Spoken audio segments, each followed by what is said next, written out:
ইব্রাহিম আলাইহিস সালাম অলমোস্ট 4000 বছর আগে ইরাকের বিখ্যাত শহর উরে জন্মগ্রহণ করেন। ইব্রাহিম আলাইহিস সালাম কোনো ছোট্ট গ্রামে নয়, বরং সে সময়ের সবচেয়ে শক্তিশালী শহরে জন্মগ্রহণ করেন। যেমনকি কেউ আজকের দিনে নিউ ইয়র্কে জন্মগ্রহণ করেন। এই শহরের সাধারণ পরিবারে নয়, বরং এক প্রভাবশালী পরিবারের সদস্য ছিলেন, যার সম্পর্ক ছিল সেই শহরের বাদশাহ এবং উচ্চপদস্থ ব্যক্তিদের সাথে। ইব্রাহিম আলাইহিস সালাম অন্য শিশুদের থেকে আলাদা ছিলেন। তিনি চিন্তাশীল ছিলেন এবং প্রশ্ন তুলতেন, যা তার বয়সের অন্য শিশুরা সাধারণত করত না। তিনি মূর্তি পূজার প্রচলিত রীতির মধ্যেই কখনোই সন্তুষ্টি পেত না। একদিন ইব্রাহিম আলাইহিস সালাম তার সম্প্রদায়ের মানুষকে একটি গুরুত্বপূর্ণ বিষয় বোঝানোর জন্য শহরের একটি মন্দিরে প্রবেশ করলেন। একটি কুঠার নিয়ে সব মূর্তিকে ভেঙে ফেললেন, শুধু সবচেয়ে বড় মূর্তিকে রাখলেন। এরপর সেই কুঠারটি বড় মূর্তির ঘাড়ে রেখে তিনি মন্দির থেকে বের হয়ে যান। পরের লোকেরা এসে দেখে খুবই বিরক্ত এবং রাগ করেন। তারা তখন ইব্রাহিম আলাইহিস সালামকে ডাকলেন আর জিজ্ঞাসা করলেন। ইব্রাহিম আলাইহিস সালাম তাদের বললেন, হতে পারে এই বড় মূর্তিটি ক্ষিপ্ত হয়ে অন্য মূর্তিদেরকে ভেঙে ফেলেছে। লোকগুলো বলল, তুমি যা বলছো তা অসম্ভব, এই মূর্তি কিছুই করতে পারে না। তখন ইব্রাহিম আলাইহিস সালাম বললেন, যদি তোমরা জানো যে এই মূর্তিগুলো কিছুই করতে পারে না, তবে কেন তোমরা তাদের উপাসনা করো? এই কথা শুনে শহরের লোকেরা এতটাই রেগে গেলেন যে তারা ইব্রাহিম আলাইহিস সালামকে শাস্তি দেওয়ার জন্য একটু বিশাল আগুনের কুণ্ড প্রস্তুত করলো। তবে এখানে একটি বিভ্রান্তি রয়েছে। অনেকে মনে করেন যে এই ঘটনার রাজা ছিলেন নমরুদ, কিন্তু তাওরাত এবং কুরআনে এই রাজার নাম নমরুদ ছিল বলে কোনো উল্লেখ নেই। যাই না হোক, সে সময়ের রাজা শহরের সমস্ত লোকেদের একত্রিত করে এবং তাদের সামনে একটি বিশাল অগ্নিকুণ্ড তৈরি করে। এই আগুন এতটাই বড় ছিল যে ইব্রাহিম আলাইহিস সালামকে নিক্ষেপ করার জন্য আগুনের কাছাকাছি যাওয়া কারো পক্ষই সম্ভব ছিল না। এর জন্য তারা একটি বিশেষ যন্ত্র তৈরি করলো, যেন ইব্রাহিম আলাইহিস সালামকে দূর থেকে আগুনে নিক্ষেপ করা যায়। শহরের সমস্ত শক্তিশালী এবং ধনী লোক সেখানে একত্রিত হলো। এত লোকের মাঝে ইব্রাহিম আলাইহিস সালামের পক্ষ থেকে কেউ ছিল না, একমাত্র তিনার ভাতিজা লূত আলাইহিস সালাম ছাড়া। যখন ইব্রাহিম আলাইহিস সালামকে আগুনে নিক্ষেপ করার প্রস্তুতি সম্পন্ন হলো, তখন তিনি বললেন, আমার জন্য শুধু আল্লাহই যথেষ্ট। এরপর তিনাকে আগুনে নিক্ষেপ করা হলো। অবশেষে ইব্রাহিম আলাইহিস সালাম আগুনের মাঝখান থেকে সম্পূর্ণ নিরাপদ অবস্থায় বেরিয়ে এলেন। এটি দেখে শহরের সমস্ত লোক বিস্মিত হয়ে গেল এবং তারা এতটাই ভয় পেয়ে গেল যে এরপর তারা আর কখনোই ইব্রাহিম আলাইহিস সালামকে ক্ষতি করার চেষ্টা করেনি।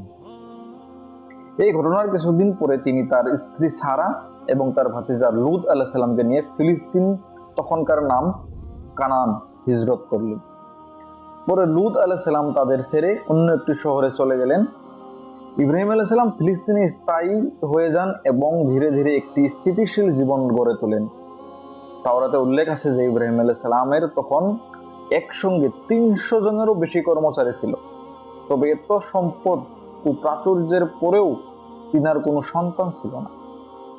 অবশ্যই তিনি 86 বছর বয়সে আল্লাহর কাছে একটি সন্তানের জন্য দোয়া করলেন। আল্লাহ তিনার দোয়া কবুল করলেন এবং বললেন, উপরে আকাশের দিকে তাকাও, তুমি যতগুলো তারা দেখছো তেমনি তোমার বংশ ছড়িয়ে পড়বে। তোমার বংশধরদের মধ্যে থেকে মহান নবী ও রাজা বাদশারা জন্ম নেবে। এই কথা তাওরাতে লেখা আছে এবং এই কথাগুলো পুরো হয়ে গেছে। এরপর ইব্রাহিম আলাইহিস সালাম এর স্ত্রী হাজেরা গর্ভবতী হন এবং তাদের পুত্র ইসমাইল আলাইহিস সালাম জন্মগ্রহণ করেন। তাওরাতে উল্লেখ রয়েছে যে ইসমাইল আলাইহিস সালামের জন্মের পর ইব্রাহিম আলাইহিস সালাম তার স্ত্রী সারা সে তার দ্বিতীয় স্ত্রী হাজেরা এবং তাদের সন্তান ইসমাইলের প্রতি বেশি মনোযোগ দিতে লাগলো। এর ফলে সারার মনে একটু ঈর্ষা জন্মায়। তবে কোরআনে এর বিষয়ে কোনো সুনির্দিষ্ট কিছু বলা হয়নি, বরং এটুকু বলা হয়েছে যে ইব্রাহিম আলাইহিস সালাম যা কিছু করেছিলেন তার আল্লাহর আদেশে করেছিলেন। ইব্রাহিম আলাইহিস সালাম হাজেরা ও ইসমাইলকে নিয়ে ফারানের মরুভূমির দিকে রওনা হলো। এটি আজকের দিনের মক্কার আশপাশে বলে উল্লেখ করা হয় এবং এমনকি ইহুদিরা একে আরবের ওই অঞ্চল বলে মনে করেন। ফিলিস্তিন থেকে মক্কার দূরত্ব প্রায় 1100 থেকে 1400 কিলোমিটার। সে সময়ে ঘোড়া বা উটের মাধ্যমে এই ভ্রমণ করতে প্রায় 17 থেকে 18 দিন সময় লাগত। ইব্রাহিম আলাইহিস সালাম হাজেরা ও ইসমাইলকে ফারানের মরুভূমিতে একেবারে নির্জন স্থানে রেখে চলে আসেন। এটি ছিল সম্পূর্ণ জনমানবিহীন, কোনো খাবার বা পানির ব্যবস্থা ছাড়াই একটি নির্জন অঞ্চল। এরপর ইব্রাহিম আলাইহিস সালাম ফিলিস্তিনে ফিরে যাওয়ার জন্য প্রস্তুত হন। ইব্রাহিম আলাইহিস সালাম যখন ফিরে যেতে লাগলেন, তখন হাজেরা তাকে দুবার জিজ্ঞাসা করলেন, আপনি আমাদের এভাবে একা রেখে কিভাবে চলে যেতে পারেন? কিন্তু ইব্রাহিম আলাইহিস সালাম কোনো উত্তর দেননি। তৃতীয়বার হাজেরা জিজ্ঞাসা করলেন, আপনি কি এই কাজটি আল্লাহর নির্দেশে করছেন? তখন ইব্রাহিম আলাইহিস সালাম পেছন ফিরিয়ে তাকালেন আর বললেন, হ্যাঁ। তারপর থেকে শুরু হয় ইসমাইল আলাইহিস সালাম এবং হাজেরার সংগ্রাম। হাজেরার কাছে খাবার এবং পানির মজুদ একসময় সম্পূর্ণ শেষ হয়ে যান। ইসমাইল আলাইহিস সালাম তখন ছোট শিশু ছিলেন এবং পিপাসায় তার অবস্থা গুরুতর হয়ে যায়। এই দৃশ্য দেখে তার মা হাজেরা সাহায্যের আশায় কাছের পাহাড় সাফাতে ওঠেন, কিন্তু সেখানে দূর দূরান্তেও কাউকে দেখতে পেলেন না। এরপর তিনি সাফা থেকে ফিরে এসে মারুয়া পাহাড়ে উঠলেন। এভাবে তিনি সাফা এবং মারুয়ার মধ্যে 7 বার দৌড়ালেন। আল্লাহ তাআলার কাছে মায়ের এই চেষ্টা ও আত্মত্যাগ খুব পছন্দ হলো, আর এই ঘটনা থেকে 1400 বছর পরও আজও সাহের লাখ লাখ হাজি এবং উমরার সময় সাফা মারওয়ার মধ্যে 7 বার দৌড়ানোর নিয়ম পালন করেন। 7 বার দৌড়ানোর পর হাজেরা দেখলেন যেখানে ইসমাইল আলাইহিস সালাম শুয়েছিলেন সেই স্থানে জমিনের নিচে থেকে পানি বের হতে শুরু হয়েছে। তিনি ফুল স্পিড সেখানে যান এবং পানি জমা করার চেষ্টা করেন, কিন্তু পানি এত দ্রুত গতিতে বের হচ্ছিল যে তিনি বার বলতে লাগলো, জম জম, যার অর্থ হলো থামো, স্টপ। এ থেকেই এই পানির নাম জমজম রাখা। এই পানি পাওয়ার পর হাজেরা ও ইসমাইল আলাইহিস সালাম সেই মরুভূমিতে বসবাস করতে শুরু করল। একদিন ইয়েমেনের একটি কাবিলা বনু জুরহাম, যার মুলকে শাম সিরিয়ার দিকে যাচ্ছিল, তারা মক্কার পাশ দিয়ে যাচ্ছিল। তারা দেখলো এমন কিছু পাখি আকাশে উড়ছে যা সাধারণত মরুভূমিতে পানির উপস্থিতি বোঝায়। তারা সেই পাখিগুলোকে ফলো করে হাজেরা এবং ইসমাইল আলাইহিস সালামকে কাছে পৌঁছায়। তার সেখানে প্রথমবার এত পানি দেখে বিস্মিত হয়। এরপর তারা হাজেরার অনুমতি নিয়ে সেখানে বসতি স্থাপন করে। এভাবে ধীরে ধীরে মক্কা এক শহরে পরিণত হয়। ইব্রাহিম আলাইহিস সালাম মাঝে মাঝে ফিলিস্তিন থেকে মক্কায় আসতেন। ইসমাইল আলাইহিস সালাম যখন দৌড় ঝাঁপ করার উপযুক্ত বয়স পৌঁছালেন, তখন এক রাতে ইব্রাহিম আলাইহিস সালাম স্বপ্ন দেখলেন যে তিনি ইসমাইলকে কুরবানি করছেন। ইব্রাহিম আলাইহিস সালাম তার স্বপ্নের সম্পর্কে ইসমাইল আলাইহিস সালামকে জানালেন। তার পুত্র পরিপূর্ণ সম্মতি দিলেন। যখন ইব্রাহিম আলাইহিস সালাম ইসমাইলকে নিয়ে কুরবানির জন্য রওনা দিলেন, তখন শয়তান তিনাকে বাধা দেওয়ার চেষ্টা করে। ইব্রাহিম আলাইহিস সালাম শয়তানকে পাথর মেরে তাড়িয়ে দেন। আজও মুসলমানেরা হজের সময় শয়তানকে পাথর নিক্ষেপ করে এই ঘটনাকে অনুসরণ করে। যখন ইব্রাহিম আলাইহিস সালাম ইসমাইল আলাইহিস সালামকে কুরবানি করতে লাগলো, তখন আল্লাহ তাআলা তিনাকে থামিয়ে দেন এবং ঈশ্বরকে একটি পশু কুরবানি করতে বলেন। তখন তিনি দুম্বা কুরবানি করেন।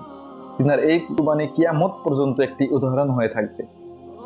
আজও ঈদুল আজহাতে মুসলিমরা এই কুরবানি ঘটনাকে স্মরণ করে পশু কুরবানি করে। এই মাধ্যমে আল্লাহর প্রতি সম্পূর্ণ আনুগত্য ও ত্যাগের পরিচয় দেওয়া হয়। কুরবানির পশুর মাংসকে 3 ভাগ বানানো হয়, একটি ফ্যামিলি, আরেকটি আত্মীয়দের এবং আরেকটি গরিবদের জন্য। এই কুরবানির ঈদে মুসলিম দেশগুলিতে অর্থনীতির ব্যাপক প্রভাব পড়ে। যেমন ইন্দোনেশিয়াতে $14 বিলিয়ন, বাংলাদেশে $5 বিলিয়ন, ইন্ডিয়াতে $4 বিলিয়ন অ্যান্ড পাকিস্তানে $3 বিলিয়ন অর্থনীতি গড়ে ওঠে।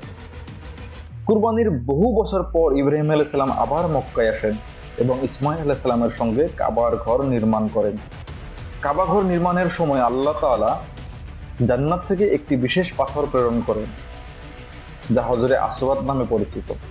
এই পাথর প্রথমে ছিল দুধের মতো সাদা, কিন্তু মানুষের গুনাহর কারণে তা কালো হয়ে গিয়েছে। ইব্রাহিম আলাইহিস সালাম কাবা ঘর নির্মাণের সময় একটি পাথরের উপর দাঁড়িয়ে কাজ করতেন। সেই পাথর তিনার পায়ের ছাপে নরম হয়ে পায়ের চাপ ধারণ করেন। এই পাথর বর্তমানে মুকামে ইব্রাহিম নামে পরিচিত এবং হজ ও উমরা করা লোক আজও এটি দেখতে পান। কাবাঘর নির্মাণ শেষে আল্লাহ ইব্রাহিম আলাইহিস সালামকে আদেশ দেন যে আপনি হজের জন্য মানুষকে আহ্বান করেন। ইব্রাহিম আলাইহিস সালাম বললেন, হে রব, আমার ডাক কয়জন শুনবে? আল্লাহ উত্তর দেন, তোমার দায়িত্ব শুধু ডাক দেওয়া, পৌঁছানোর দায়িত্ব আমার। এরপর ইব্রাহিম আলাইহিস সালাম আরফার পাহাড়ে উঠে ডাক দিলেন, হে মানুষ, হজ করতে আসো। আল্লাহ এই আহ্বান মানুষের অন্তরে পৌঁছে দেয় এবং কাবা ঘরের প্রতি মানুষের গভীর ভালোবাসা সৃষ্টি করেন। আজও লক্ষ লক্ষ মানুষ হজ ও উমরার জন্য মক্কায় সমবেত হন। সাবস্ক্রাইব।